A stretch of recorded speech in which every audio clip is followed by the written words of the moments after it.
Bom dia, boa tarde, boa noite, sei lá quando vocês estão vendo isso, né? Esse é o vídeo da terceira semana do curso de História do Brasil Colonial do Unirio.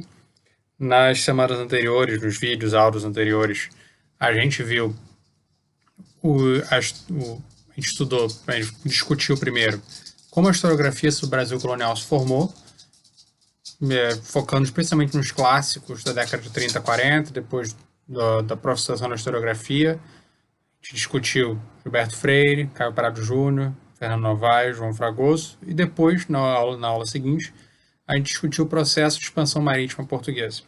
Como, como Portugal se expandiu e qual o significado disso para a constituição do Império Português e qual é o papel da chegada na América em 1500 nesse contexto do Império Português. Então a gente viu fundamentalmente a partir do Império Português. A gente falei um pouquinho do ponto de vista asiático africano, mas o foco era o Império Português. Mas olha, tem um historiador francês, um antropólogo, historiador, antropólogo, cientista político, chamado Romain Bertrand, que escreveu um livro premiado chamado História em Partes Iguais. E ele fala que a gente tem que, para ter uma visão menos eurocêntrica do processo expansionista, a gente tem que tentar fazer uma história em partes iguais, pensando não só nos europeus, mas também nos povos com os quais eles tiveram contato. Só que isso gera muitas dificuldades por causa, fundamentalmente, da disparidade de fontes. Então, mesmo assim, uma coisa que a historiografia tem enfatizado muito nas últimas décadas é a centralidade da gente ir além do ponto de vista europeu, a gente fugir desse eurocentrismo. E isso, inclusive, foi colocado em lei, né, quando você tem a Lei 11.145 de 2009, que vai reformar a Lei 10.139 de 2003. E quais que dizem essas leis, promulgadas pelo Lula? Elas são sobre o ensino de história indígena, no caso 2009, e de história africana e afro-brasileira em 2003. Então você tem um esforço, inclusive legitimado pelo Estado brasileiro, pelo menos até recentemente, do ensino dessa história dos grupos subalternos que formaram o Brasil. Então, pouco dessa aula, a ideia dessa aula, que eu acho que é uma das aulas mais importantes do curso, enfim, eu acho todas as aulas importantes, senão não estava dando, né, enfim. Mas essa é especialmente central exatamente por causa da relevância da história indígena para a compreensão do Brasil colonial e para o Brasil como um todo, e, ao mesmo tempo, pelo fato de que essa história foi por muito tempo negligenciada na historiografia, né? No estudo história do Brasil. Por quê? Porque embora você tenha desde, sei lá, o Von Martius falando, né, da importância de pensar o desenvolvimento das três raças, enfim, portugueses, indígenas e negros, né, os índios foram objeto de muito pouco estudo histórico, né, nesse período, no século seguinte a isso, embora na década de 50 você começaram a mudar, assim, os estudos pioneiros de Florestan Fernandes, enfim e tal, né, você tem o avanço dos trabalhos antropológicos que vão influenciar historiadores também, mas de maneira geral se ignorava muito a história indígena. Por quê? Porque os estudiosos, que eram geralmente brancos, membros da elite, fossem brasileiros ou europeus, brasileiros ou estrangeiros, não enxergavam uma historicidade desses povos autóctones.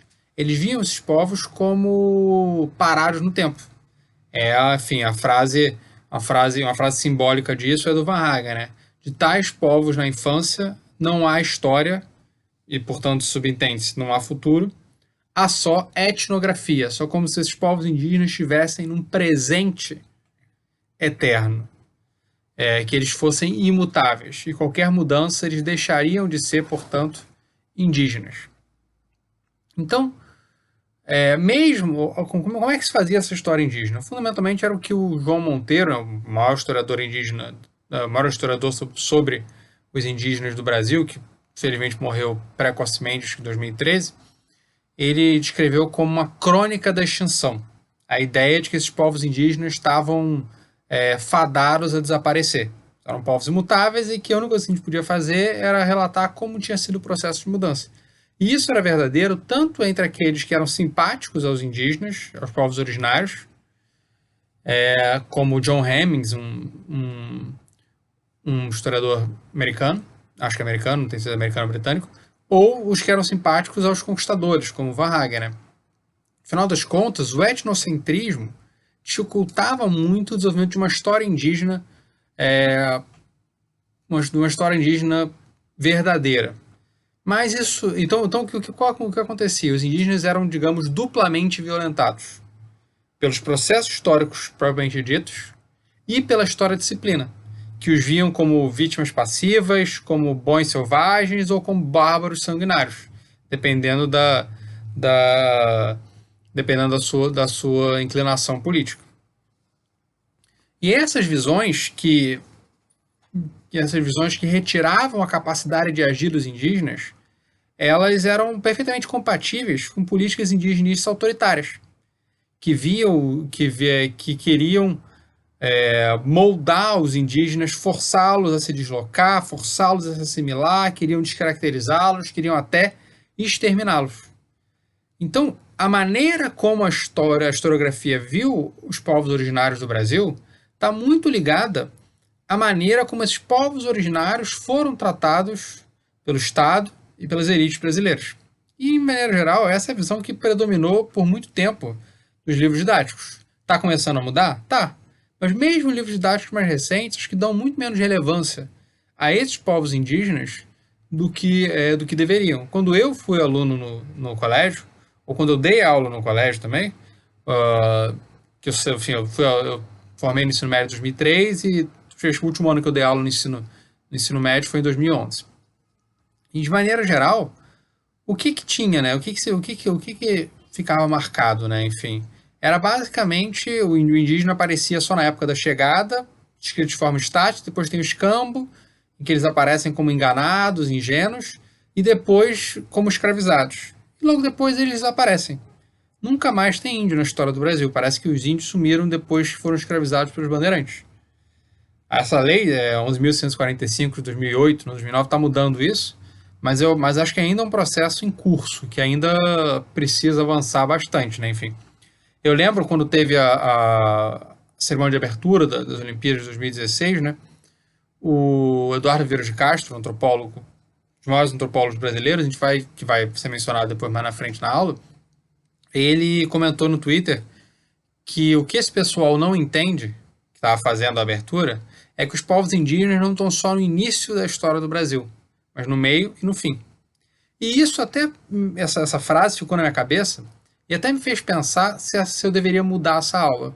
Porque nessa aula a gente vai discutir essa experiência indígena, focando fundamentalmente nos processos de conquista, guerra, aliança e conversão. Claro que os indígenas vão aparecer em outras aulas. Os indígenas vão aparecer quando a gente estiver discutindo formas de trabalho, os indígenas vão aparecer quando a gente estiver discutindo as reformas ilustradas de meados do século XVIII. Os indígenas vão aparecer ao longo do curso. Mas aí eu reconheço a minha falha. Eles ainda aparecem menos do que eu acho que eles deveriam aparecer. Isso é um problema da historiografia, que ainda tem que esforçar muito mais para integrar a história indígena na sua narrativa central sobre o Brasil colonial. E é uma falha minha, enfim, eu estou sempre mudando minhas aulas, melhorando, eu acho, espero, né? Mas ainda isso é um ponto que eu acho que é um dos que mais necessitam de melhora, enfim. Vamos ver o que eu consigo fazer esse semestre, mas é isso, né? Enfim. Eu já dou esse curso de História do Brasil Colonial. A primeira vez que eu dei foi em 2012. 2012.2, segundo semestre de 2012. E vou dar ainda provavelmente por mais 40 anos, 40 alguma coisa anos. Então, tenho paciência que a gente vai melhorando aos poucos. Mas por que esse cenário sobre a história, essa maneira de entender os indígenas mudou? Em grande medida, eu acho que você tem fatores internos ao campo e fatores externos ao campo. Ou seja, você tem fatores de história intelectual, acadêmica, profissional, e você tem fatores de história social e política mais ampla. Mas eu acho que o determinante para o avanço da história indígena do Brasil são esses fatores externos. O que explica a maior relevância da historiografia sobre os povos originários no Brasil é exatamente o fato de que você teve um avanço da capacidade de reivindicação indígena. que vão atuar politicamente com vigor na Constituição, por exemplo, na década de 80, por exemplo, na Constituição de 88. Então, se os indígenas são agentes históricos capazes de mudar, de influenciar politicamente no presente, por que será que não eram no passado? Outro ponto é que, em vez de desaparecer, os indígenas parecem estar, apesar de todos os pesares, se recuperando demograficamente. Quantas pessoas se declararam indígenas no censo de 1991? 294.131 pessoas. Quantos se declararam indígenas 9 anos depois? 734.127 pessoas. Ora, você não tem um aumento de quase 150%, de quase 2,5 vezes, porque nasceram mais de 400 mil índios nesse período. Se descontar as mortes, teriam que ter nascido 500 mil indígenas nesse período. Não, o que aconteceu foi um aumento da autoidentificação dessa população indígena, as pessoas que passaram a se reconhecer como indígenas e a se reivindicarem como tal. Então, consequentemente, essa soma de movimentos sociais, crescimento demográfico, autoidentificação e atuação política vai deixar evidente que a gente não pode ignorar essa população indígena, que eles são relevantes hoje e certamente, portanto, o eram no passado. Então, essa tendência que parecia irreversível para a extinção, desde a década de 70, ela foi derrotada, foi revertida graças a essa ação indígena. Então, acho que esse é o fator externo fundamental. E você tem também fatores internos ao campo, né? Você tem a consolidação de uma historiografia profissional, graças a pós-graduação, que estimula a busca por novos objetos de pesquisa. Isso às vezes pode ter efeitos negativos, as pessoas ficando muito circunscritas nos seus temazinhos, enfim e tal. Mas também tem efeitos muito positivos de estimular a discussão sobre temas muito negligenciados. Então, e essa profissionalização também fez com que a historiografia começasse a lidar com a antropologia e com a historiografia sobre a América Espanhola. A antropologia era essencial por causa da sua experiência no trabalho com os indígenas, embora obviamente a antropologia não trabalhe só com os indígenas, e por causa das ferramentas conceituais que ela oferece para estudar os povos indígenas. Então ela é absolutamente central. Muitos dos melhores estudos sobre os povos indígenas, inclusive no Brasil colonial, são de autoria de antropólogos. Além do Vieira de Castro, você tem também, por exemplo, um livro Religião e Tradução, que inclusive ganhou o prêmio Ampox em 2003, o prêmio da Associação Nacional de Pesquisa em Ciências Sociais, enfim e tal. Então é essencial esse diálogo com a antropologia. Inclusive, vários pesquisadores de história indígena no Brasil período colonial fizeram doutorado em antropologia, especialmente por causa do João Monteiro, já mencionado, que foi professor no departamento de antropologia da Unicamp. Então você teve essa profissionalização, esse diálogo com a antropologia e a historiografia da América Espanhola. E por que esse diálogo com a historiografia da América Espanhola é importante? Porque a historiografia da América Espanhola, ela sempre teve que lidar com a questão indígena. Porque como é que você vai estudar o Peru, a Bolívia, o México, sem pensar nessa imensa população indígena presente nesses territórios? Então daí que esse diálogo foi essencial. E por isso que várias pessoas que estudam história indígena, como a Elisa Garcia, que é a professora da UF, que é a autora do texto dessa aula, texto obrigatório dessa aula, ela é professora de História da América, na UF. Como era também a Maria Regina Celestino, que que foi orientadora da Elisa de mestrado e de doutorado. Ou só de doutorado, enfim, agora eu lembro. Mas enfim, foi orientadora da Elisa Garcia.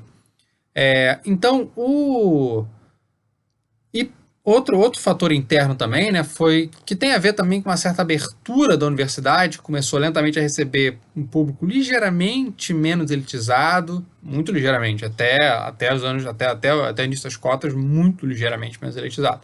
Mas enfim, e por causa da influência internacional, que enfatizou a importância da história vista de baixo, ou seja, de você estudar, recuperar as experiências de grupos subalternos, de reconhecer a sua capacidade de agência política, social, histórica, essa história vista de baixo também estimulou o estudo, como estimulou o estudo da escravidão, também estimulou, ainda que em menor escala, o estudo desses povos indígenas, né? A percepção também, e aí tá ligado ao que a gente falou na aula, na discussão historiográfica sobre opondo, né, o Novaes ao Fragoso, a discussão de que o que importa no Brasil colonial não é só a economia de exportação, não é só as relações com o capitalismo, a ênfase numa perspectiva mais internalista também estimulou as pessoas a pensarem, ok, se essas relações internas são importantes, se esse contexto interno ele é importante, o que isso significa? Significa que eu devo estudar os indígenas, mesmo que eles não necessariamente produzam produtos de exportação, porque eles fazem parte dessas dinâmicas internas. Então, o objetivo dessa aula, né, é tentar reconhecer o papel dos indígenas, dos povos originários, como sujeitos na história colonial. E, claro, em toda a história brasileira, né? E perceber que esses indígenas, eles são sujeitos históricos, estão sempre se transformando ao longo do tempo. Você não pode fazer uma oposição entre índios aculturados e puros. Ora, se o índio ele tem celular, se ele tem internet, se ele está vestido, se ele tem carro, ele deixa de ser índio? Não, claro que não. Essa é uma visão muito essencialista que acha que e estereotipada do indígena. A gente tem que perceber que os índios sempre se transformaram. Se transformaram antes da chegada europeia, embora a gente saiba muito pouco por causa da limitação de fontes. Se transformaram após a chegada europeia e continuam se transformando até hoje, porque eles são seres humanos. Os seres humanos, consequentemente, se transformam. Então, reconhecer a humanidade do indígena não é como falou, por exemplo, já falou, por exemplo, o presidente do Brasil, não é achar que o índio é igual a você.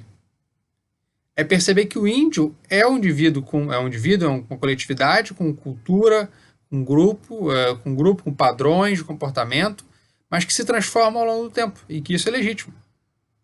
Então a gente não pode enfatizar completamente a alteridade, como se o índio fosse completamente diferente da gente e nunca pudesse ser influenciado culturalmente por nós, pela civilização ocidental a qual nós pertencemos e somos influenciados graças a esse imperialismo, graças a essa dominação, de conquista, de violência. Mas também a gente tem que perceber que esses indígenas, eles se transformam, se adaptam, que isso é uma das suas principais características, essa abertura ao outro. E que, claro, eles também transformam essa sociedade colonial que vai exercer a violência contra eles. Então a gente tem que pensar essas sociedades indígenas, né, em múltiplas chaves. A gente tem que pensar essa sociedade indígena como essas sociedades indígenas, múltiplas, né, porque não eram uma só, eram múltiplas, continuam sendo múltiplas, em contextos muito diferenciados. Essas sociedades indígenas, elas sofrem processos de etnocídio, ou seja, destruição física e cultural. Eles também conhecem processos de etnogênese, de adaptação e de recriação das suas próprias identidades étnicas. Eles sofrem violência, eles sofrem exploração, mas eles são também capazes de resistir e se adaptar. Então, enfim, para a gente terminar essa introdução, né? Claro que é evidente a gente perceber que o índio é uma construção eurocêntrica, né? O índio ele não é uma identidade pré-existente que o português chega aqui e vai encontrar com o índio. O índio é uma categoria social construída na relação colonial. Mas ela também não é necessariamente só uma oposição europeia. Porque ela pode ser, e é até hoje, é, aproveitada, apropriada por esses grupos nativos em busca, né, de seus próprios interesses. E no próprio período colonial você reconhecia a diferença, sabia a diferença entre etnias indígenas, quando elas já tinham tido contato suficiente com os europeus, sabia diferenças mais gerais, por exemplo, entre Tupi, que era a maioria dos povos no litoral, com bastante uniformidade linguística e cultural, e os Tapuia, que eram vistos fundamentalmente como bárbaros, como selvagens, por causa da dificuldade de comunicação com eles, por causa dos embates que eles tinham também com os Tupi, que era a principal fonte de informação para os europeus. Né? Então, a inserção dos nativos, né, nessa sociedade colonial, né, eles vão o tempo todo estar sendo forçados a se adaptar. E a gente vai ver isso. Mas isso não significa essa situação de dominação que vai se constituir, de dominação ocidental, que vai se constituir, dominação colonial, acho melhor dizendo até, dominação colonial que vai se constituir ao longo dos séculos. Primeiro que ela não é imediata, segundo lugar que ela não é unívoca, não acontece igual em todo o período, e em terceiro lugar que esses povos vão influenciar em como os processos vão acontecer. E é isso um pouco que a gente vai tentar trabalhar na aula de hoje. A gente tem que começar, inevitavelmente, né? Como é que elas eram, as sociedades tupi, sobre as quais a gente tem mais informação, né, no litoral, como é que elas eram antes do contato com os europeus? E o grande problema para a gente discutir isso são as fontes. Porque essas são sociedades ágrafas, ou seja, são sociedades sem escrita. Então, como é que a gente pode entender essas sociedades? Você pode usar alguns tipos de fontes, não é impossível. O que está avançando muito nos últimos anos são pesquisas arqueológicas, especialmente na região da Amazônia, do Xingu, mas não só, que vão perceber como algumas sociedades indígenas eram extremamente sofisticadas, com uma população relativamente ampla, né? Milhares de pessoas reunidas no meio num território relativamente pequeno, uma organização social, geralmente traduz como chefaturas, né? Complexa, mas nem todos os grupos indígenas deixam fontes arqueológicas que sobreviveram até os dias de hoje, né? Então, consequentemente, como é que a gente... essas fontes arqueológicas elas são essenciais, e inclusive a história tem uma dificuldade grande de lidar com isso, né? Porque geralmente não somos nós, historiadores, que fazem esse tipo de pesquisa, são arqueólogos, antropólogos, mas é algo muito que a gente tem que incorporar um pouco mais nas nossas discussões, enfim. Eu, inclusive, eu tenho que ler muito mais sobre isso. A gente tem também fontes linguísticas. Você tentar pensar a partir de similaridades e diferenças linguísticas, pensar os processos de contato, semelhança, aproximação entre os povos. Isso também é algo com a qual muitos historiadores não têm, né, esse tipo de know-how, de saber como fazer. Eu não tenho. E por último, a gente tem as fontes europeias. São produzidas posteriormente à chegada dos europeus. Então, essas fontes europeias elas colocam alguns problemas. O primeiro dos quais é a questão dessa incompreensão. Elas têm que ser lidas a contrapelo. Mas até aí tudo bem. Nenhuma fonte ela é imparcial. Né? Toda fonte tem que ser lida criticamente. Mas o outro problema, que talvez seja até maior do que esse, é o fato de que essas fontes europeias elas já retratam, elas já tentam retratar a sociedade em processo de mudança. Então, quão válidas elas são para pensar os períodos antes de chegar aos europeus? Então, é claro que você não tem uma resposta fixa, tem que ver caso a caso, enfim. Mas o ponto só é enfatizar que é algo difícil. Não é fácil trabalhar com essa... Não é fácil trabalhar com esse período pré-europeu, pré-chegada dos europeus nas sociedades indígenas.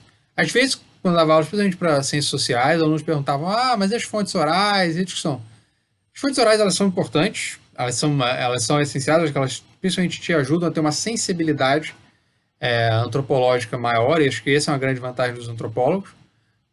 Tem a sensibilidade às maneiras de pensar distintas da sua própria, né? Mas elas têm muitos limites para você pensar períodos muito recuados no tempo, né? Então, o que os mitos e relatos desses povos indígenas de 300, 400, podem nos dizer sobre 300, 400, 500 anos atrás, né? Provavelmente podem nos dizer, certamente podem nos dizer muito sobre essa história desses povos indígenas, provavelmente mais para períodos mais recentes do que períodos mais recuados. Inclusive porque os povos indígenas se movimentaram, se transformaram ao longo do tempo, por aí vai. Uma questão que às vezes se pergunta também é quanta gente tinha no que depois se torna o atual território brasileiro quando chegam os europeus. E é muito difícil saber. Você tem basicamente estimativas considerando alguns relatos europeus iniciais e considerando fontes arqueológicas e considerando, digamos, o potencial ecológico da região. Que é uma coisa. Na prática, tem um bando de chutes mais ou menos embasados, enfim. Então, acho que talvez entre 2, 4 milhões, talvez 2 milhões e meio no litoral, mais 1,5 milhão na Amazônia, mais alguma coisa dentro. Então você vai encontrar várias estimativas. Não é à toa que tem um historiador chamado, acho que é David Hannett, que ele escreveu um livro sobre investigando essas estimativas que ele chamou algo como Numbers Out of Nowhere, números saídos do nada, enfim.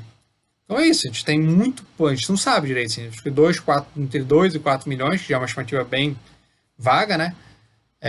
Que daria entre 2 e 4 vezes a população portuguesa nesse momento, parecem estimativas razoáveis. Mas pode ser mais, pode ser menos, enfim, é muito difícil de saber. A gente não sabe nem direito a ordem de grandeza, né? Pode ser muito mais, mas assim, vai ser isso um pouquinho mais ou menos. Não, pode ser muito mais, menos acho improvável. Pode ser consideravelmente mais do que isso, enfim. Então, a gente não sabe. Enfim, acho que. Mas eu falo esse 2, 4 que me parece ser números mais ou menos consensuais. Mas você também vai encontrar vários com 1 milhão, enfim, outros com 5, enfim. Mas, enfim, eu acho que é mais ou menos nesse campo, né? E essas populações eram muito diversificadas, né? Eram populações, algumas em grupos semi-sedentários, que caçavam, colhiam, plantavam, outros grupos mais sedentários. Você vai ter também grupos com comunidades com centenas de pessoas, outras comunidades com milhares de pessoas. Você vai ter contatos entre esses grupos, né? As populações indígenas provavelmente circulavam e migravam muito mais do que a gente consegue imaginar, mas é isso, a gente sabe relativamente pouco. Sobre essa movimentação, uma possibilidade para essa relativa homogeneidade tupi-guarani que os portugueses vão encontrar no litoral, de norte a sul do atual território brasileiro, é exatamente o fato de que era uma ocupação recente. Então é possível que essa ocupação recente seja resultado de uma migração poucos centenas de anos antes da chegada dos europeus e que teria expulsado para o interior os povos indígenas que ocupavam esse território. Enfim, mas é isso, né? Isso são ideias, possibilidades, né? Que não se sabe muito, enfim. Mas provavelmente essa ideia de uma ocupação recente faz muito sentido, porque seria muito difícil explicar como é que você teria uma homogeneidade cultural tão grande nesses povos se eles estivessem no mesmo território há muito tempo, né? Enfim, então, talvez eles tenham descido da Amazônia e ocupado o litoral nos 100 anos, 200 anos antes, enfim, pode ser. Lembrando que antes de chegar os europeus havia uma história muito movimentada nas Américas também, né? Só que se sabe muito pouco dela, é só pensar. O Império Mexica, né, os astecas, eles são, assim como o Império Inca, eles são construções dos 200 anos antes da chegada dos europeus. Não são milenares. São construções relativamente recentes, são construções políticas relativamente recentes. A França, como organização política, Portugal, como organização política, Castela, são todos mais antigos do que as organizações políticas mexica ou incaica, né? Mas, enfim, então nada impede que tenha esse processo, né, de você tem esse processo de ocupação relativamente recente de mudança. E claro que esse caráter semi-sedentário, né, ele estimulava essa movimentação, essa movimentação, porque eles se moviam dentro de territórios relativamente amplos, porque quando eles ocupavam, quando eles esgotavam os recursos naturais. Então não é que eles viviam exatamente uma harmonia plena com a natureza. Era que, como eles não tinham um crescimento demográfico ininterrupto, isso fazia com que a pressão deles sobre os recursos naturais fosse pequena. E esse caráter semi-sedentário, ele permitia que a natureza, os recursos naturais se recuperassem, né? Esse caráter rotativo da sua atividade permitia essa recuperação do meio ambiente, né? Então, daí essa imagem que a gente tem dessa harmonia, né? E isso não significava dizer que eles eram provavelmente pobres, né? Enfim, Marshall Salles tem um texto clássico, né, falando das sociedades da abundância, né? Porque são sociedades em que você tem acesso a uma quantidade de recursos significativa. E aí você tem várias discussões, até mais recentes, enfim, você tem um cientista político barra antropólogo, escreveu um livro sobre pré-história, Against the Grain, que é o James Scott, em que ele fala, ele pensa processos talvez até de empobrecimento por causa da consolidação da agricultura e do sedentarismo, enfim e tal. Mas enfim, também é algo que eu gostaria de ler, que eu deveria ler muito mais do que eu conheço. Vocês vão ver eu falando isso várias vezes ao longo do curso, mas talvez poucas vezes mais do que nessa aula, né? Enfim, certamente há muito a pensar, né, sobre história indígena, muito mais que eu deveria ler. E, inclusive, para pensar para além da história sobre o Brasil colonial, em termos estritos, inclusive para poder pensar, porque é necessário você poder ter comparações e para fazer umas reflexões mais profundas. E sobre esse período, e também nessa aula de história indígena eu vou falar isso, o que eu vou ver mais falando isso é sobre a sociedade tupi pré-contato. Toda vez que eu dou essa aula eu fico pensando, nossa, tinha que ter estudado muito mais, enfim. Mas é isso, né? Tipo, pensa no longo prazo, tenho mais 40, 45 anos dando aula, algum dia eu espero ficar satisfeito. Talvez eu já esteja na hora de me aposentar, né? Mas enfim. Então, se as sociedades eram semi-sedentárias, necessariamente você vai ter uma acumulação muito menor. Porque essas sociedades semi-sedentárias geralmente têm mais dificuldade de acumular bens, tendem a ser relativamente mais igualitárias. Então, mas não são, claro, 100% igualitárias. Quais eram as hierarquias sociais nessa sociedade? São fundamentalmente hierarquias sexuais e etárias. Porque as atividades são diferentes entre homens e mulheres. Os homens vão preparar a terra, vão caçar, vão pescar, vão fabricar ferramentas, vão guerrear, vão exercer funções políticas e cerimoniais. Já as mulheres vão produzir artesanato, as ferramentas cotidianas, enfim, né? Diferentes do que os homens faziam. Vão ser os principais responsáveis pela agricultura, pela alimentação, pelos cuidados domésticos em geral. E vão trabalhar mais do que os homens, né? Você tem um processo de exploração, como na verdade quase toda sociedade em que, provavelmente toda sociedade baseada na dominação masculina, né, como era a sociedade indígena também, você tem uma exploração do trabalho feminino, né? Então, nessas sociedades, essa dominação masculina era especialmente importante, porque ela estava muito. Se você não tem uma acumulação, uma produção de excedente significativa, a posse de várias mulheres, a poligamia, era um elemento central para a hierarquia social. Você não podia ter muito mais terra que seu vizinho. Você podia ter mais esposas que seu vizinho. E acesso, portanto, ao trabalho feminino, né?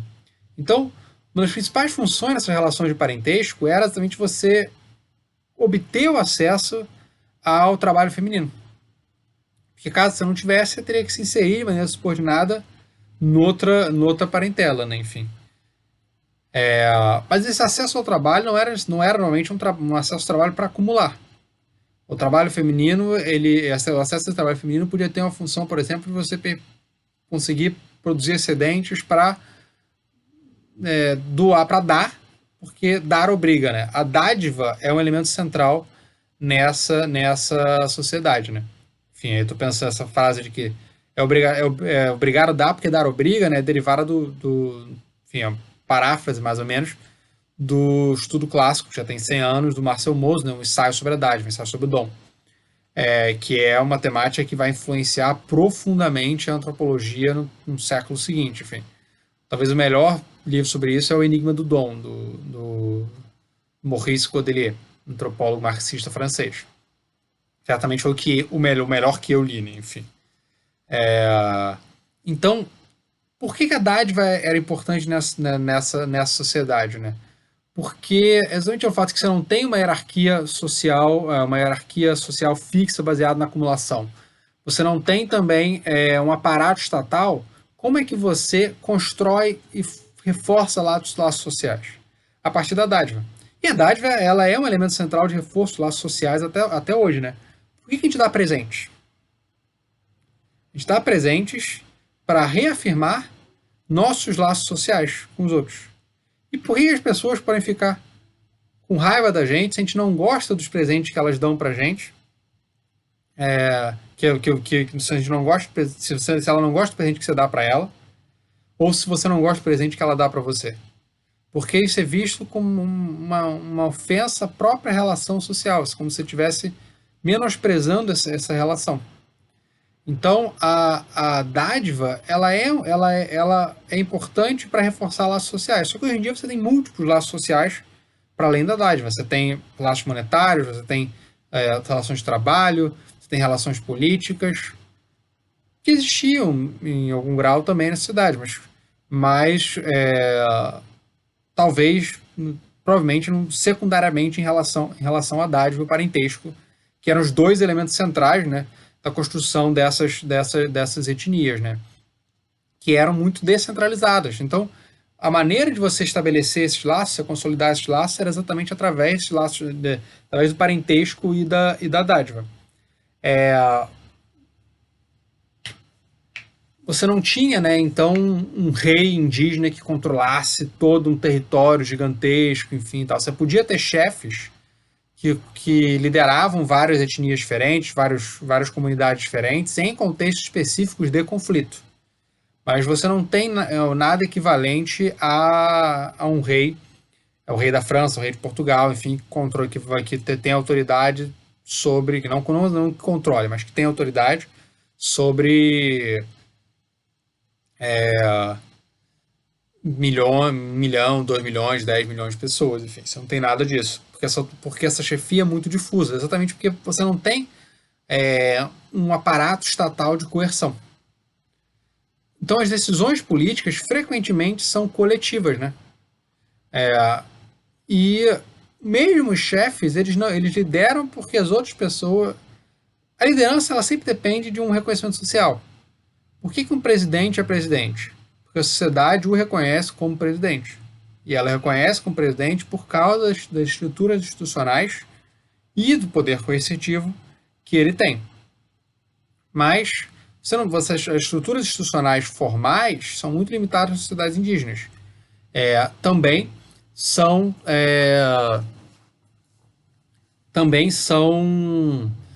você também não tem um potencial com poder coercitivo significativo. Então, fundamentalmente, por que alguém se torna chefe? Se alguém se torna chefe, por que essa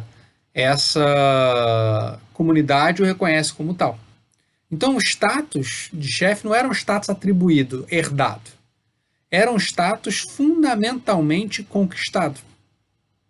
Você conquistava a posição de chefia graças ao respeito que você obtém dos outros. Pode ser por relações de parentesco, mas também pela valentia na guerra, pela sua oratória. Os europeus sempre ficavam impressionados como os indígenas falavam e falavam muito bem. Muita fluência, eram grandes oradores. Porque isso era visto como essencial na guerra, né? Enfim, a gente pode até pensar, os europeus tinham um pouco isso também, né? Que era, que enfim, você vê naquela cena de filme, né? O comandante passa em frente às suas tropas, a cavalo, fazendo um discurso qualquer, e aí as tropas gritam, e vão pro combate. Isso existia também nessas sociedades indígenas. Mas isso era ainda mais importante porque você não tinha um aparato coercitivo para selar e ir atrás do desertor, né? Então você precisava ter uma capacidade de convencimento maior, né? E as estruturas de chefia também eram diferentes, né? Você tem algumas regiões que você vai ter, cada aldeia, cada comunidade vai ter um chefe, você tem outro que tem vários chefes, você tem outro que o chefe, na maioria delas, o chefe, fundamentalmente, ele tem uma capacidade de liderança ligada à guerra, e muitas das principais decisões políticas são tomadas de forma coletiva, pelos mais velhos, pelos maiores guerreiros, e por aí vai, né? Então, o, o chefe ele não tem privilégios econômicos sociais. A principal vantagem dele sobre os outros é o respeito e o que esse respeito traz para ele. Então ele é obedecido porque ele é respeitado, menos porque ele coage os outros, e ele obtém várias esposas e, consequentemente, acessa ao trabalho delas pelo mesmo motivo, né? Enfim. Toda essa dependência do convencimento não quer dizer, claro, que as sociedades fossem pouco conflituosas, né? Enfim, havia conflitualidade interna entre elas, né? Esse mapinha aqui, vocês podem ver no PowerPoint. A partir da aula de hoje eu estou colocando os links para os PowerPoints na descrição do podcast e do vídeo. Então, assim, quem está ouvindo o podcast, enfim, ou quem achou que o mapa é muito pequeno, pode dar uma olhada, vai ver esse vídeo, esse mapinha da distribuição dos povos indígenas no Brasil no final do século XVI.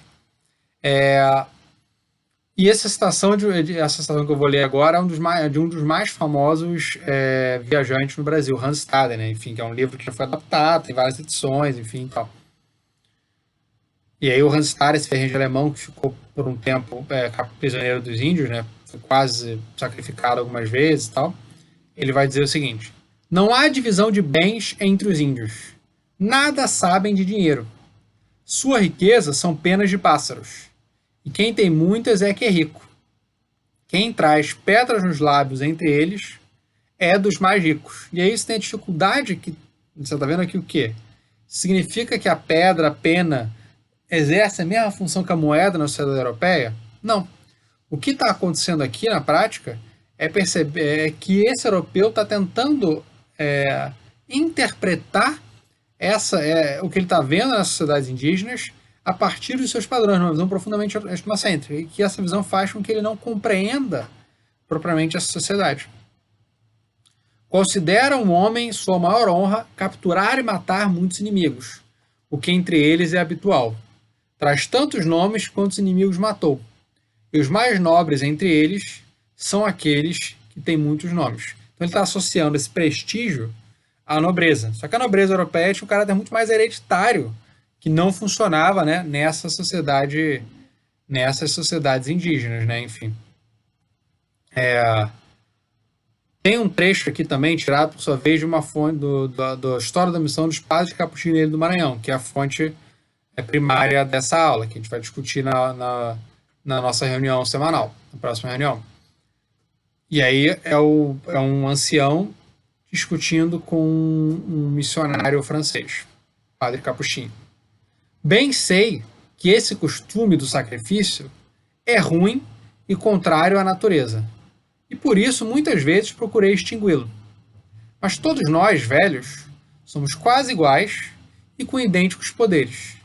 E se acontece um de nós apresentar uma proposta, embora seja aprovada por maioria dos votos, basta uma opinião desfavorável para fazê-la cair.